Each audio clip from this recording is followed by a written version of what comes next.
Brought to you by Agilus Diagnostics.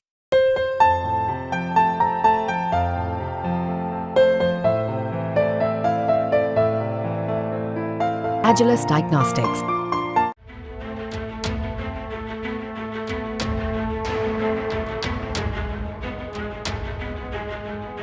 Unnao में हुए सड़क हादसे ने कई तरीके के सवाल खड़े कर दिए और सवाल इस बात के कि आखिर इस पूरी घटना का कारण क्या रहा और इसको लेकर के क्या आगरा लखनऊ एक्सप्रेसवे पर यात्रा करना कोई सुरक्षित है या नहीं। सबसे पहले हम आपको ये मौकाए जो घटना है वहां पर दिखाते हैं कि क्या कुछ हुआ था।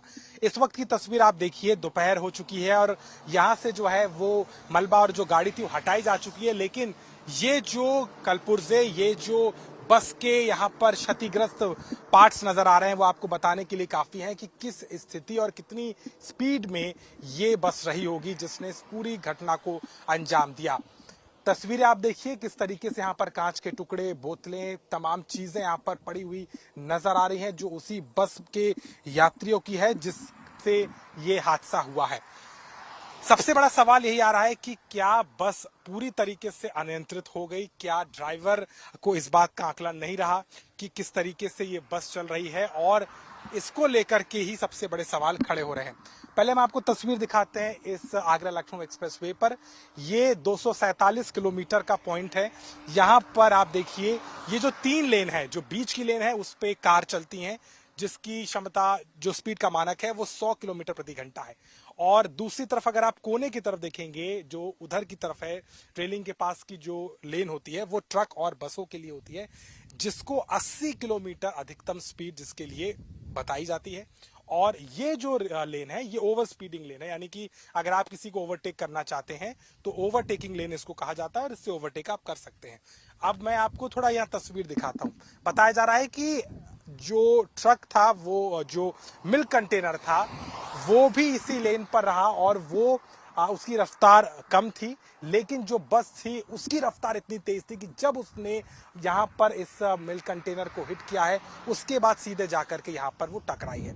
अब इसको लेकर के बड़े सवाल खड़े हो रहे हैं कि आखिर क्या बस चालक या जो भी इस तरीके की मानक का उल्लंघन कर रहा है उनके खिलाफ कैसे कार्रवाई होगी, क्योंकि ये पूरा का पूरा इसको लेकर के बाकायदा नियम है। और तस्वीर आप देखिए, ये आपकी तस्वीर के ठीक सामने जो ट्रक आ रहा है ये अपनी लेन में चल रहा है।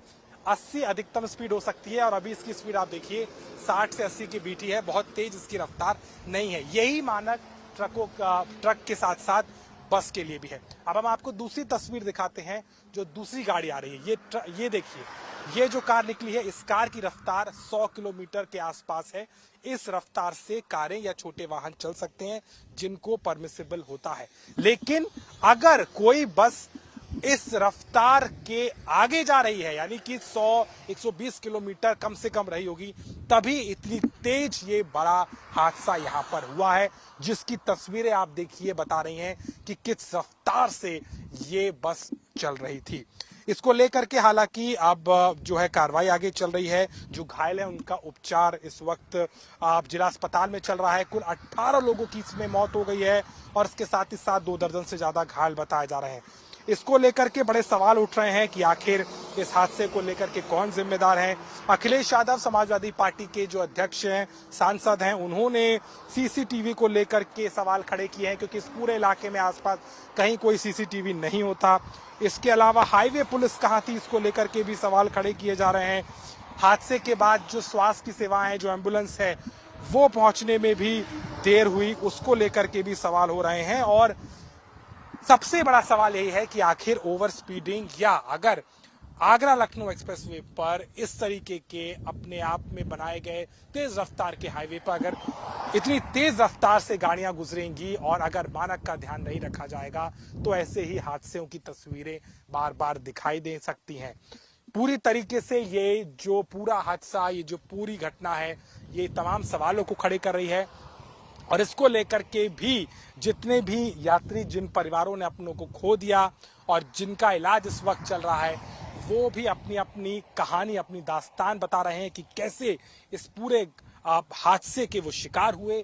और इसको लेकर के हालांकि अब पूरी जांच की बात कही जा रही, कार्रवाई की बात कही जा रही है, लेकिन यहाँ के पड़े हुए अवशेष यहाँ पर पड़े हुए ये खून के धब्बे ये सीधे तौर पर बताने के लिए काफी हैं कि आखिर इस दुर्घटना को लेकर के 18 लोगों की जान चली गई और उसको लेकर के सवालिया निशान भी खड़े हो रहे हैं कि आखिर सुरक्षा और जो स्पीड का मानक है उसे पूरा कैसे किया जाए और बड़े तौर पर आखिर अगर जब ये दुर्घटना हुई भी तो उसके बाद घायलों के इलाज के लिए किस तरीके से जो मेडिकल फैसिलिटी है वो कितनी देर में पहुंची और उसी को लेकर के तमाम सवाल खड़े होते नजर आते हैं।